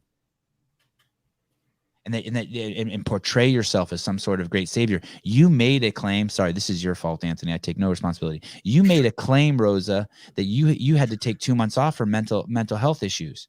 My next step would have been thought that you would have stepped down, you would have killed yourself, or you would have come back and told us how you healed yourself, you found Jesus. But no, your next step back is to fire Dave. You went from I'm taking mental leave to firing Dave. There's no intermediate. I mean, dude. And then, Mr. Rosa, You post a picture on your Instagram during a major upheaval within the community. People are throwing rocks, metaphorically speaking, fighting, shooting guns. It's a gang fight in the street. And you post a picture of your children throwing snowballs with them. Do you know what I see that as? I see that as you're in a gunfight and you come up holding your kid as a shield. And people now in the comments are fighting, being like, don't be mean to Eric. He's with his kids. Have a heart. Dude, he chose to post that in the middle of a gang fight. It's nuts. It is nuts. And yes, I'm very emotional because Dave is one of my, don't tell him this, but he's one of my great mentors, leaders, and examples of integrity and honesty. Him and my wife taught me integrity and honesty over everything, over compassion, over kindness, over so. And it's a better life, by the way, people, to be honest. Honesty is such a better life. Yeah. And I mean, say what you want about Dave and the gimmicks and everything about it, but I think I wrote on one of the things that he shared. I've had 3 or 4 conversations from him over the years trying to do this CrossFit thing, and every single time was him telling me to stay focused or nice work, keep working at it, like believing in you. And I think more than anything, Dave always believed in CrossFit at the heart of what it is. He really cared. And like a statement like CrossFit isn't growing. What's not growing? The open show outs. Yeah. I mean, no offense, but it's getting harder and harder to make it to the top. There's no doubt about that. More people aren't you're just not going to get people trying to go to the games like we all thought we could in 2014. It's different. But that doesn't mean gyms are getting smaller. That doesn't mean more gyms aren't popping up. That doesn't mean that the community itself isn't growing. And it's odd to think about it with someone like Dave gone, because I know how much he genuinely cared and put into everything. And I never do anything on the scale that he does. But even when you program for your own gym, you're like, man, I want to give these people the best thing they can have. And I think he really took full, I believe Dave's mind was I'm here to serve the CrossFit community. And it was his weird and odd and strange way to some people. And it made some people upset. And they're it should be more professional. But it's dude, this stuff started at a garage in California. And I would claim that those people who say that have no idea what professional means. For instance, in that meeting we had yesterday at CrossFit Inc., Eric Rose, someone asked, hey, in a pre-written message, why did you tell Dave that you wanted to make this your departure mutual? And then Dave said, no, it's not mutual. He posted, and Rosa, and I'm paraphrasing, responded to the entire, from his written thing that he's reading. In professional business acumen, you always give people the choice to show that they have left on equal footing, or whatever it was that he offered him. In a professional setting, you always offer mutual departure when you let someone go. That's professional. Oh, I'm sorry. That means professional means lying and having no integrity. Is that what professional means? Because people don't even know what professional means. There's these pundits out there who are and Dave shouldn't be announcing this stuff on his Instagram. Why? Because the racist NFL doesn't do that. Dana White announces shit on his Instagram all the time. Who are you to say what professional is and what not professional is? You think Colonel Sanders is professional because he wears a suit? Sorry, now I'm getting all fired up. Sorry. I think there's another element of what Anthony said that's really commendable for Dave, and also really important for people like Anthony who are responsible for a community like he has at his gym.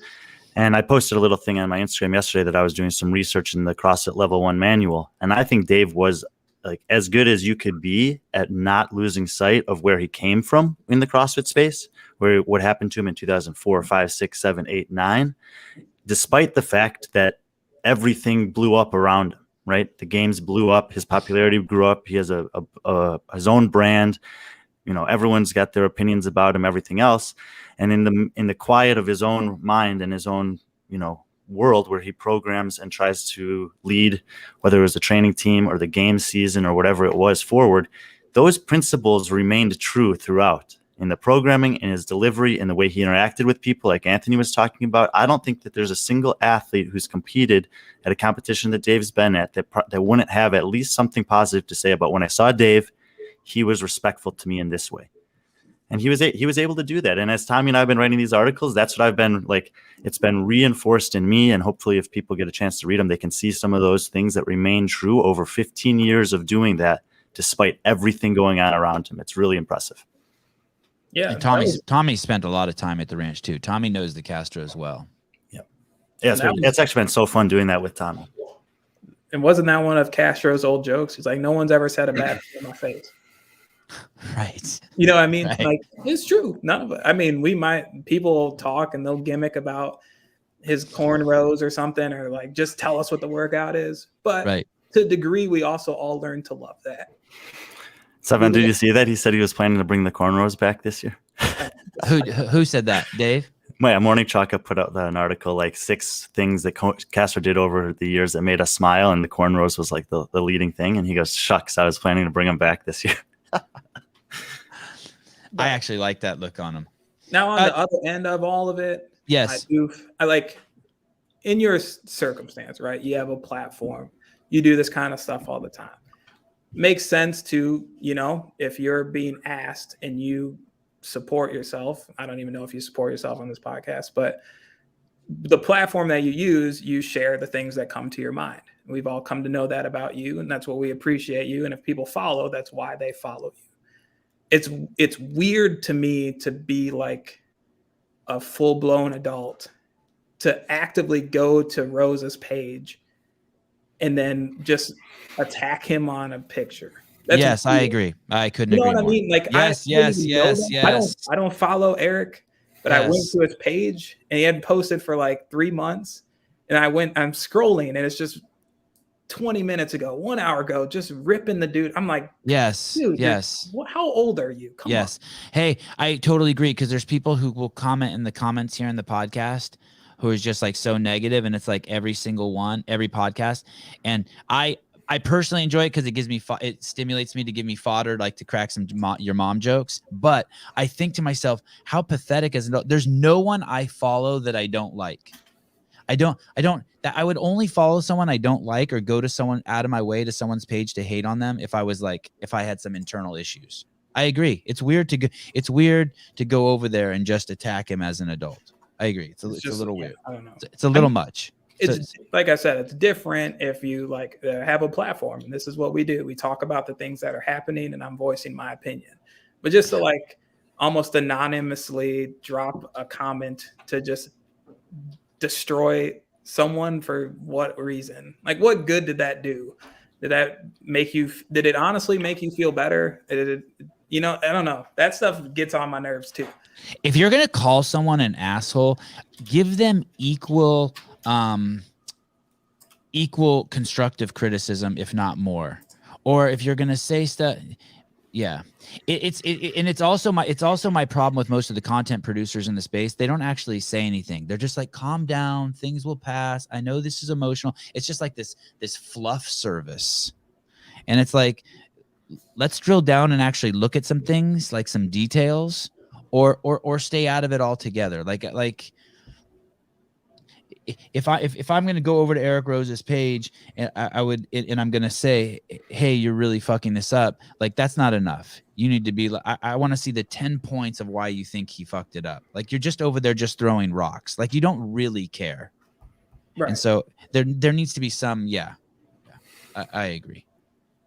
And I hope I do that here. I hope when I breathe fire, I'm at least trying to justify my assholeness. There was one other comment in here. Someone said, nah, I'm not even gonna go there. Okay, fine.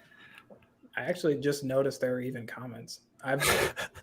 You don't want to notice it. It screws up the whole thing. My mom asked me the other day, she's like, are you okay? You're stuttering a lot and you're losing your train of thought. I'm like, Mom, it's because I'm reading the fucking comments on the side. There's too many people chiming in. Ooh. Anthony, now I'm reading it. Oh, Mark. Yeah. here we go. I've had these conversations with people too, mostly the Christianity thing. Which I figured. Hey, Mark, this is a great question. What if during the mental health counseling, Rosa realized Dave was the biggest contributor to his struggles? So imagine hearing Dave's the issue for 3 months, and of course, then his counselor, he needs to get rid of his counselor, because when you're in counseling, the last thing you should be doing is pointing fingers at someone else. So, for instance, like that guy also is saying it's all about Jesus, which I agree. And like who, Mark Fuentes, the guy who just commented that? Yeah, like he's calling me out, saying that I'm not pointing to Jesus, which I don't think is true. I don't think it's true either. I thought we got all Jesus up on the show. Yeah, I mean, it is, to me, that is my belief. It is all about him. And reading the Gospels is, and it says in Philippians, which is my favorite book, is like, imitate me, be God as Jesus himself, to step down into servanthood and humility.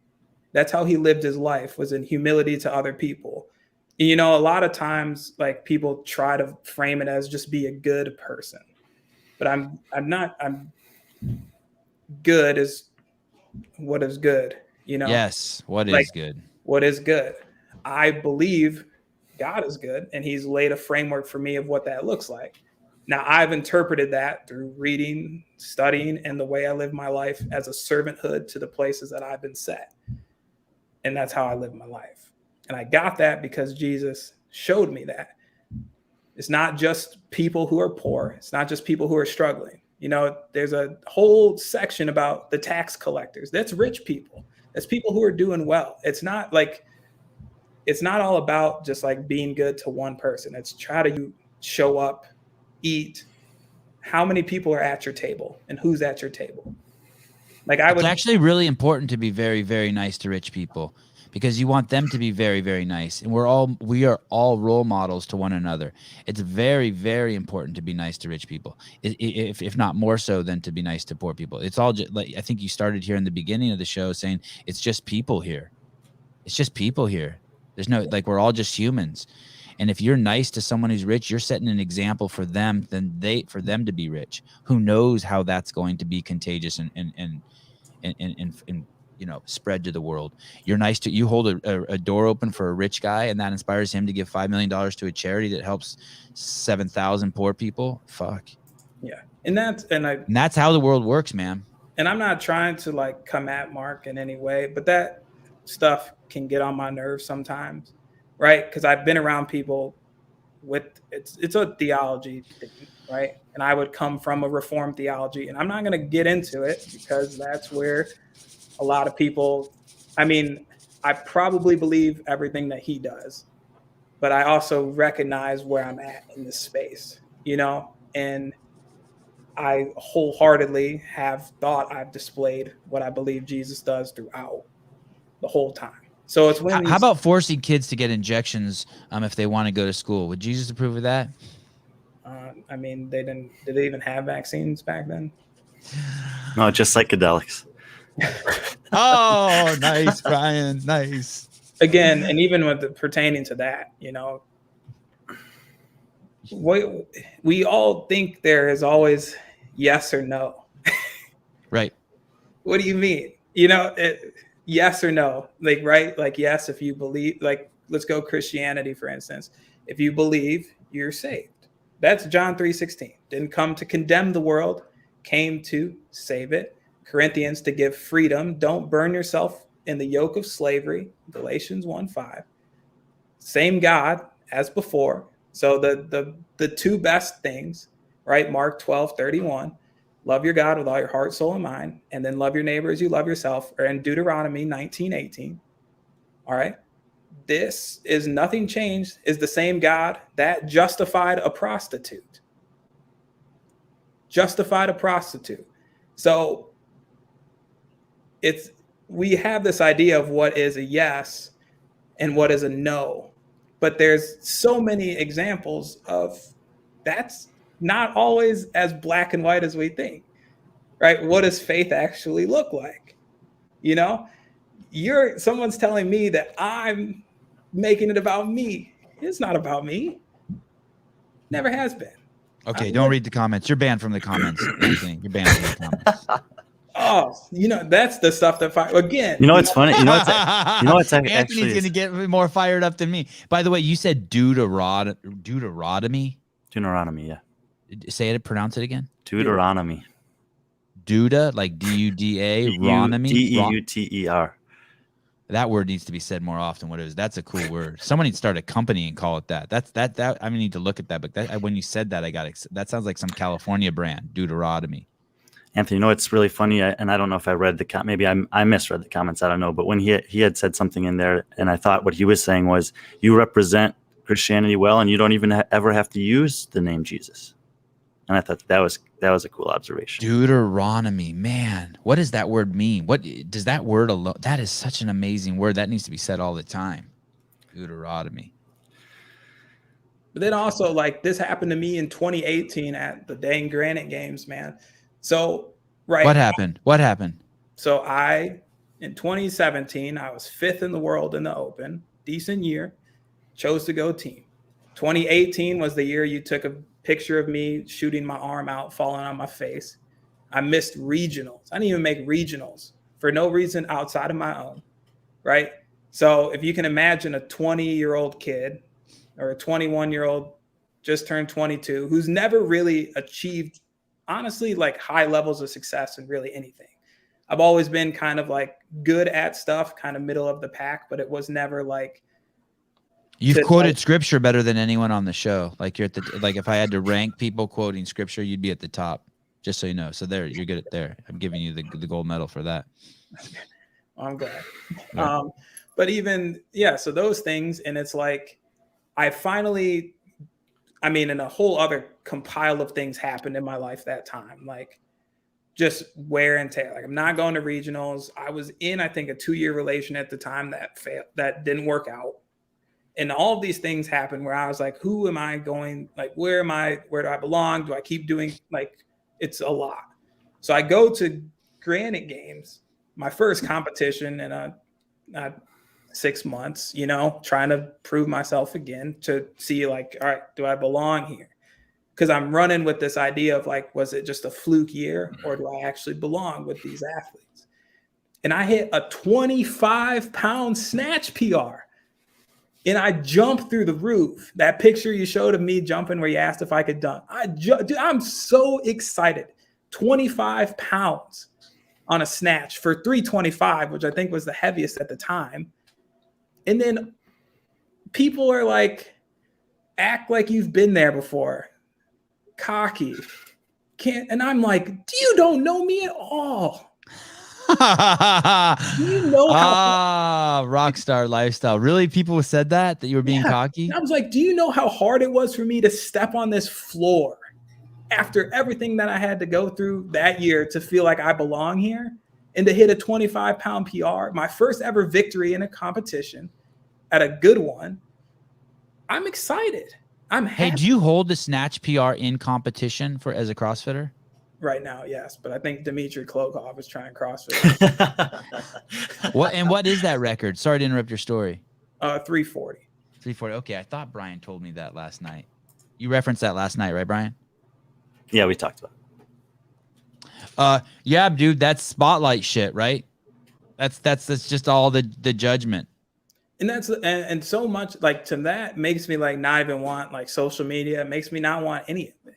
And you know, it's funny to me, like, I see someone do that and I think it's the furthest thing from cocky. I think it's like a celebration of, like, humility and just, like, joy and love. And like, I love it. Like, when I see someone jump in the air like that, but I have my own judgments too. When I see people walk out there and they tell the crowd to cheer for them, I have a little adverse reaction to that.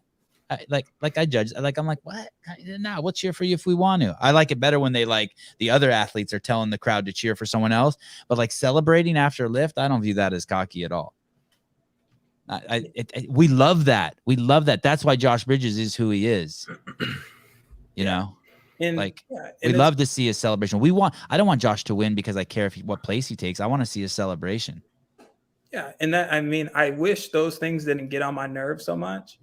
But you see it everywhere. You know, those people probably judge a lion when he roars in the jungle. Oh, you arrogant bastard. Well, the rest of us are like, dang, do that again. You know what I mean?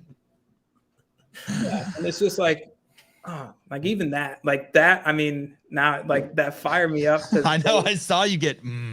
Oh, dude. I don't know. That twists and turns. I don't know how people do it. I don't know how you guys have these podcasts. I don't know how you guys have these platforms. I don't make a living doing this, by the way, and sure as hell Brian doesn't. I don't share shit with him. But we are obsessed for some reason. We do. We are completely passionate about it. We're giving it our 100%. We have people like Will who jumped on board, who also doesn't make a dime from this, and but maybe someday we will. Maybe someday we'll be like, maybe someday someone's going to be like, oh my God, this guy's better than Joe Rogan and Howard Stern put together. Sorry, Mom, Mike Wallace and Rob Williams put together. But yeah, we just put our head down and grind, man. Put our head down and grind. Talk to good people like you. Bug them at the last minute. I just slid into your DMs. Hi, Anthony. You come on my show. Hey, we're almost 2 hours. Thank you so much. Hey, Anthony, how serious are you? Well, how serious do you care if we text you during the week or during the competition? And if you can come on, you can come on. And if you can't, you can't, like in between events and stuff, like, hey, Anthony, can you come on for 10 minutes? And we would send you a link just like we sent you today. Do you mind if we do that? You don't have to commit to coming on, but do you care if we just even bug you and try to get you to come on? Yeah, that's fine. That is fine. Okay. Because we may see you do something like, like you'll be in the swim event and a dolphin bumps into you. And then we got to talk to you afterwards. Did that dolphin really bump into you? And you'll be like, yeah, I did. And then we'll just talk about it. Or you know what I mean? Or what was it like praying with Rich Froning before event number 6? And, stuff like that. Look he got sucked up into the comments. He got sucked up. This show's over. This show's over. Everyone say bye. I love you, Anthony. Bye.